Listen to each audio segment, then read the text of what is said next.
ஏனைய எல்லா நாட்களும் முழுமையாக தராவீஹ் தொழுகையோடு நோன்போடு கழியக்கூடிய நசீபை அல்லாஹ் நமக்கு நசீபாக்குவானாக. ஆமீன். கண்ணியத்திற்குரியவர்களே,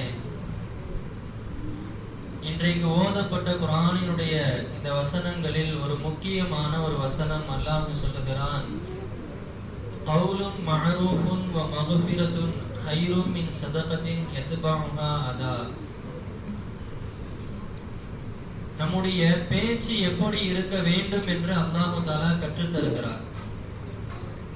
எப்படி ஒரு மனிதன் இன்னொரு மனிதனிடத்திலே பேச வேண்டும், அவனுடைய பேச்சின் பண்பு எப்படி இருக்க வேண்டும் என்று அல்லாஹ் சொல்கிறார். அது ஒரு மஅரூஃபுன் கைரும் மின் சதகத்தின், நல்ல அழகான பேச்சு என்பது நாம் செய்யக்கூடிய தான தர்மங்களை விட சிறந்தது. ஒருத்தருக்கு காசு கொடுத்து அவரை சந்தோஷப்படுத்துவதை விட அழகான வார்த்தையை பேசுவதனால் அவருக்கு ஏற்படுத்தக்கூடிய மகிழ்ச்சி என்பது அது அதை விடவும் சிறந்தது என்று அல்லாஹ் குர்ஆன்ல சொல்றான். நிறைய இடங்களில் அல்லாஹ் மனிதர்கள் எப்படி பேச வேண்டும் என்று சொல்லித் தருகிற போது சொல்லுவான், கூலு கௌலன் சதீதா, ரொம்ப தெளிவாக நீங்கள் பேசுங்கள் மக்களிடத்திலே என்று சொல்லுகிறார்.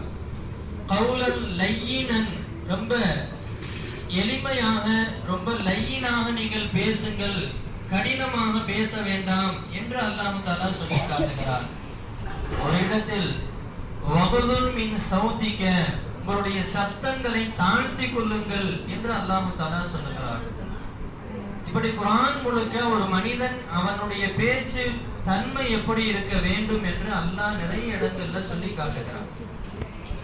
காரணம் என்ன அப்படின்னா, ஒரு சொல் அப்படிங்கிறது சாதாரணமான சொல் அல்ல. ஒரு சொல் கொல்லும், ஒரு சொல் வெல்லும் என்று பழமொழி கூட இருக்கிறது. அலி ரலியல்லாஹு அன்ஹு சொல்லுவாங்க, ஒரு வார்த்தையை நீங்க பேசுவதற்கு முன்னால பல தடவை யோசிச்சுக்கீங்க என்ன பேச போறோம். ஏன் அப்படின்னா, ஒரு வார்த்தை அது பேசுவதற்கு முன்னால் அது நமக்கு அடிமை. வெளியே வந்துருச்சு அப்படின்னா அந்த வார்த்தைக்கு நாம் அடிமை. என்ன பேசினோமோ அதற்கு நாம் தான் பொறுப்பு. எனவே பேசுகிற வார்த்தையை ஒரு தடவைக்கு மேல் யோசித்து விட்டு பேச வேண்டும் என்று அலி ரலியல்லாஹு அன்ஹு சொல்லுவாங்க. ஒரே ஒரு ஹதீஸ்கள்ல வரக்கூடிய ஒரு செய்தி, ஸல்லல்லாஹு அலைஹி வஸல்லம் அவங்களுடைய காலத்துல ஸல்லல்லாஹு அலைஹி வஸல்லம் அவங்களுக்கு ஹிதுமத் செஞ்ச ஒரு சஹாபி ரபிஆ ரலியல்லாஹு அன்ஹு. அந்த சஹாபி இளம் வயது சஹாபி தான், ஸல்லல்லாஹு அலைஹி வஸல்லமோட இருக்கணும்னு ஆசைப்பட்ட சஹாபி. எப்பவுமே ஸல்லல்லாஹு அலைஹி வஸல்லம் ஏதாவது பணிவிடை செஞ்சுக்கிட்டே இருப்பாங்க. அப்போ ஒரு நாள் அந்த சஹாபிக்கு ஸல்லல்லாஹு அலைஹி வஸல்லம் திருமணம் முடிச்சு வைக்கிறாங்க. திருமணம் முடிச்சு வச்சுட்டு ஏதாவது அன்பளிப்பு கொடுக்கணுங்கிறதுக்காக என்ன பண்ணாங்க, அவங்களுக்கு இருந்த அன்பளிப்பாக வந்த ஒரு நிலம், விவசாய நிலம், அதை அந்த சஹாபிக்கு கொடுத்து நீங்க உங்களுடைய திருமணத்திற்கு அடுத்து உண்டான வாழ்க்கைக்கு இந்த நிலத்தை வைத்து பயன்படுத்திக் கொள்ளுங்கள் அப்படின்னு சொல்லி அன்பளிப்பாக கொடுத்தாங்க. கொஞ்ச நாள் அந்த சஹாபி அந்த நிலத்தை வைத்து அவங்க பயன்பெற்றுக் கொள்ளுகிறார்கள். கொஞ்ச நாள் ஆகுது. அந்த நிலத்திற்கு பக்கத்துல அபூபக்கர் சித்திக் ரலியல்லாஹு அன்ஹு அவங்களுடைய நிலமும் இருக்கு. ரெண்டு பேருடைய நிலம் இருக்கிறது. கொஞ்ச நாள் கழிச்சு ரெண்டு பேருக்கு நிலத்திற்கும் நடுவுல ஒரு பேரிச்ச மரம் ஒண்ணு வருது. அப்ப இந்த பேரிச்ச மரம் யாருக்குரியது அப்படிங்கிற அந்த ரெண்டு பேருக்குமான இடையில அந்த கருத்து பேச்சு நடக்குது. எப்பவுமே ஒரு இடத்துல கடுமையாக நடந்து கொள்ள வேண்டிய இடத்தில் சாதுவாக ஒருவர் நடந்து கொள்வார் அப்படின்னா அது அபூபக்கர் சித்திக் ரலியல்லாஹு அன்ஹு அவங்க தான். எந்த இடத்திலும் யாரையும் முகசுளிக்கிற மாதிரி எப்பவுமே பேசிட மாட்டாங்க. ஆனா அதற்கு நேர் மாற்றமாக அன்னைக்கு என்ன நடக்குது அப்படின்னா, அந்த சஹாபி இடத்துல ரபியா ரலியல்லாஹு அன்ஹு அவங்கள்ட்ட பேசிக்கிட்டே இருக்கும் போது ஒரு கடினமான ஒரு வார்த்தையை பேசிடுறாங்க. கடித்த சொல்லை சொல்லிடுறாங்க. அந்த சஹாபியை பார்த்து சொல்லிட்டாங்க.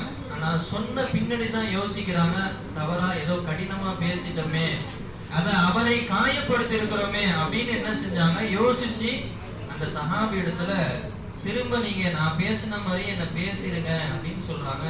அபூபக்கர் சித்திக் ரலியல்லாஹு யோசிச்சு பார்க்கணும். வார்த்தைகளை விட்டுட்டு நாம என்னைக்காவது அப்படி யோசிச்சிருக்கிறோமா, திரும்ப அதே மாதிரி பேசணும்னு சொல்லியிருப்போமா? சஹாபிகளினுடைய பண்பு, அதிலிருந்து நாம் எடுத்துக்கொள்ள வேண்டிய பாடம் என்ன? அந்த சஹாபி அபூபக்கர் சித்திக் ரலியல்லாஹு அன்ஹு சொல்றாங்க. அப்ப அந்த சஹாபி சொன்னாங்க, இல்ல இல்ல நான் அப்படி ஏன் பேசணும், நான் அப்படி திரும்ப பேச மாட்டேன் அப்படின்னு அந்த சஹாபி சொன்னாங்க. 2-3 வாட்டி கேட்டாங்க. கடைசியா சொன்னாங்க, நீங்க திரும்ப என்கிட்ட அப்படி பேசலன்னா நான் போய் ஸல்லல்லாஹு அலைஹி வஸல்லம் சொல்லிடுவேன் அப்படின்னாங்க. அப்ப அந்த சஹாபி சொல்லவே இல்லை, திரும்ப ஏத்து பேசவே இல்லை. அப்ப அபூபக்கர் சித்திக் ரலியல்லாஹு அன்ஹு என்ன பண்ணாங்க, வேகமா நபிட்ட போய் நான் சொல்ல போறேன் அப்படின்னு வேகமா கிளம்பி போறாங்க. அவங்களும் போறாங்க, பின்னாடியே இந்த சஹாபியும் போறாங்க. இந்த சஹாபியோட கூட அவங்களுடைய குடும்பத்தார்களும் போறாங்க. குடும்பத்தார்கள் வந்து சொன்னாங்க, இது என்ன அநியாயமா இருக்கு, அவர் பேசினது உங்களை பேசினார், அவரே போய் நபிட்ட உங்களை பத்தி சொல்றேங்கிறாரு, இது எந்த விதத்துல நியாயம், இது எப்படி ஏத்துக்க முடியும், நீங்க ஏன் அவர் கூட போறீங்க அப்படின்னு குடும்பத்தார்கள் அவர்கிட்ட சொல்லும் போது நாமளா இருந்தா என்ன யோசிச்சிருப்போம், வாங்க எனக்கு ஒரு 4 பேர் சப்போர்ட்டுக்கு வராங்க அப்படின்னு நாம யோசிச்சிருப்போம். அந்த சஹாபி சொன்னாங்க, தயவு செஞ்சு நீங்க எல்லாம் உங்க வேலையை பார்த்துட்டு வீட்டுக்கு போங்க. பேசியது கடினமான வார்த்தையாக இருந்தாலும் பேசியது அபூபக்கர் ரலியல்லாஹு அன்ஹு, சாதாரணமான நபர் அல்ல, அல்லாஹ்வுடைய ரசூலினுடைய நேசர். அவர்கள் திரும்ப நான் ஏதாவது பேசி அவர்கள் என் மீது கோபப்பட்டால் ஸல்லல்லாஹு அலைஹி வஸல்லம் அதற்கு மேல் என் மேல கோபப்படுவான். நபியின் கோபம் அது அல்லாஹ்வினுடைய கோபம். அல்லாஹ்வினுடைய சாபத்தை அதன் மூலமாக நான் அடையணும்னு நினைக்கிறீங்களா? இந்த மாதிரி பேசி அல்லாஹ்வுடைய பதுவாவை நான் வாங்கிக்கணும்னு நினைக்கிறீங்களா? நல்லது செய்யணும்னு நினைச்சு இப்படி செஞ்சிடவேனா, தயவு செஞ்சு உங்க வீட்டுக்கு போங்கன்னு எல்லாத்தையும் அனுப்பி விட்டுட்டு தனியா அந்த சஹாபி ஸல்லல்லாஹு அலைஹி வஸல்லம் சபைக்கு போறான். அபூபக்கர் சித்திக் ரலியல்லாஹு அன்ஹு நடந்ததை சொன்னாங்க. சொல்லிட்டு இந்த மாதிரி நான் பேசிட்டேன் யா ரசூலல்லாஹ், அவரை திரும்ப பேச சொன்னா அவர் பேச மாட்டாரு அப்படின்னு சொல்றான். அப்போ ஸல்லல்லாஹு அலைஹி வஸல்லம் கேட்டாங்க, ரபியா என்னமா ஏன் நீங்க அவரை திரும்ப பேசலாம்ல அப்படின்னு ஸல்லல்லாஹு அலைஹி வஸல்லம் கேக்குறான். அப்ப ரபியா ரலியல்லாஹு அன்ஹு சொன்னாங்க, யா ரசூலல்லாஹ் இல்ல நான் எதுவும் பேசல யா ரசூலல்லாஹ் அப்படின்னு சொல்லும் போது ஸல்லல்லாஹு அலைஹி வஸல்லம் சொன்னாங்க, நீங்க ஏன் கடுமையா பேச வேண்டாம், அல்லாஹ்ட்ட இப்படி சொல்லி இருக்கலாம் இல்லையா, யா அல்லாஹ் அபூபக்கர் சித்திக் ரலியல்லாஹு அன்ஹு பேசியதை நீ மன்னித்து விடு அல்லாஹ் அப்படின்னு நீங்க சொல்லி இருக்கலாம் இல்ல. ஸல்லல்லாஹு அலைஹி வஸல்லம் எப்படி கற்றுத் தருகிறார்கள் பாரு. அப்ப அந்த சஹாபி அந்த இடத்துல அபூபக்கர் சித்திக் ரலியல்லாஹு அன்ஹு பேசியதை அல்லாஹ்விடத்துல நான் மன்னித்து விட்டேன், அல்லாஹ் மன்னிச்சிடு அல்லாஹ் அப்படின்னு அவங்க சொன்னாங்க. அதற்கு பின்னால் அபூபக்கர் சித்திக் ரலியல்லாஹு அன்ஹு அந்த சஹாபியை முஆனகா செஞ்சு எந்த மரத்திற்காக இந்த கருத்து வேறுபாடு வார்த்தை வந்ததோ அந்த மரம் ஒரு கால் எனக்குரியதாக இருந்தது என்பது, ஒரு மனிதனுடைய உள்ளத்தை உடைப்பது என்பது அது அல்லாஹ்விற்கு வெறுப்பான செயல் என்பதை விளங்கி வச்சிருந்தாங்க. அல்லாஹ் விரும்ப மாட்டான், அல்லாஹ்வினுடைய வெறுப்பை ஏற்படுத்தக்கூடிய காரியம் சாதாரணமாக பேசிட்டு போறது அல்ல. அல்லாஹ்வின் நல்லடியார்களே, அதற்கு அடுத்தபடியாக ஒருத்தவங்க நம்மள பேசிட்டாங்க அப்படிங்கிறதுக்காக திரும்ப அதே மாதிரி அவங்கள பதிலுக்கு நம்ம பேசணுங்கிறது அல்ல. கடினமா அவன் என்ன பேசிட்டான் திரும்ப நானும் பேசுவேன் அப்படி அல்ல. அதற்கு பதிலாக அவர்களுக்காக அல்லாஹ்விடத்துல மன்னிப்பு கேட்பதை மார்க்கம் நமக்கு கற்றுத் தருகிறது. எனவே அல்லாஹ்வின் நல்லடியார்களே, இன்றைக்கு நாம் யாராவது அப்படி நம்ம இடத்துல நடந்துகிட்டா, இன்றைக்கு நான் குறிப்பாக தாய்மார்களிடத்துல சொல்றேன், ஒரு பிள்ளை நம்முடைய பிள்ளைகள் யாராவது விளையாடினாலோ சேட்டை செஞ்சாலோ நாம என்ன செஞ்சிடறோம், சில நேரங்கள்ல கடுமையான வார்த்தையை பத்துவாவாக பேசிடுறோம். ஷைத்தா மாதிரி நடந்துக்கிறியே அப்படின்னு பேசிடுறோம், பத்துவா விட்டுறோம். ஆனா அந்த வார்த்தை எப்படி அசர் செய்யும், எப்ப அது பிரதிபலிக்கும் அப்படின்னு நமக்கு தெரியாது. அது சரியான நேரத்துல அந்த வார்த்தை பிரதிபலிக்கும். நல்லது நடக்கிற நேரத்துல நீங்க செஞ்ச பத்துவா அவனுக்கு பயனளிக்கும்.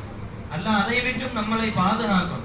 அல்லாஹ்வின் நல்லடியார்களே, காரணம் என்ன அப்படின்னா, நாம் நம்முடைய பிள்ளைகளுக்கு எந்த மாதிரி வார்த்தைகளை பயன்படுத்துறோமோ அது அந்த பிள்ளைகளிடத்துல வெளியாகும். ஒரே ஒரு செய்தி, மக்காவுக்கும் மதீனாவுக்கும் இன்றைக்கும் இமாமாக இருக்கக்கூடியவர்கள் சுதைசி, அப்துல் ரஹ்மான் சுதைசி. அவங்க தான் இன்னைக்கும் மக்கா மதீனா ரெண்டுத்துக்குமே பிரசிடென்ட். அவங்க அந்த அந்தஸ்தை அதை ஏற்கும் போது அவங்கள்ட்ட பேட்டி கேட்கிறாங்க. அப்ப சொல்றாங்க, இந்த பாக்கியம் உங்களுக்கு எப்படி கிடைச்சிச்சு அப்படின்னு கேட்கும் போது அவங்க சொன்னாங்களாம், நான் சின்ன பிள்ளையில இதே மக்காவிற்கு உம்ராவிற்காக என் தாயோடு நான் வந்திருந்தேன். அப்போ நான் நல்ல சேட்டை செய்வேன், சொல் பேச்சு கேட்க மாட்டேன். இங்க வானா நான் ஓடுவேன் விளையாடுவேன் அப்படி இருப்பேன். அந்த சேட்டை செய்யக்கூடிய நேரத்துல எல்லார் மாதிரியும் என்னுடைய தாய் என்ன பத்துவா செய்யாம திட்டி விடாமல், யா அல்லாஹ் என் பிள்ளையை மக்கா மதீனாவிற்கு இமாமாக ஆக்கிவிடு, இப்படியே துவா செஞ்சாங்க. அந்த வார்த்தை அந்த பிள்ளைய எவ்வளவு பெரிய உயரத்தை எந்த நேரத்துல ஆக்கிச்சு. இன்னைக்கு நான் இந்த இடத்துல இருப்பதற்கான காரணம் அன்னைக்கு அவங்க செஞ்ச துவா தான் அப்படின்னு அந்த இமாம் சொல்லக்கூடிய அந்த பேட்டியில நம்ம பார்க்கிறோம். எனவே அல்லாஹ்வின் நல்லடியார்களே, ஒரு மனிதனுடைய வார்த்தை என்பது மிக பேணுதலான கவனத்தோடு அவன் வெளியாக வேண்டிய ஒரு அவசியம் நம்மிடத்துல இருக்கிறது. எனவே எதை சொல்லுகிறோமோ அதை கவனித்து சொல்லக்கூடிய நன்மக்களாக, வார்த்தைகள் என்றைக்கும் யாரையும் காயப்படுத்தாத வார்த்தையாக நம்முடைய வார்த்தைகளை அல்லாஹ் ஆக்குவானாக. வாக்கிர தஅவானா அல்ஹம்துலில்லாஹி ரப்பில் ஆலமீன். அஸ்ஸலாமு அலைக்கும் வரஹ்மத்துல்லாஹி வபரகாத்துஹு. லைக் பண்ணுங்க, ஷேர் பண்ணுங்க, கமெண்ட் பண்ணுங்க, கூட பக்கத்துல இருக்க பெல் ஐகானையும் கிளிக் பண்ணுங்க.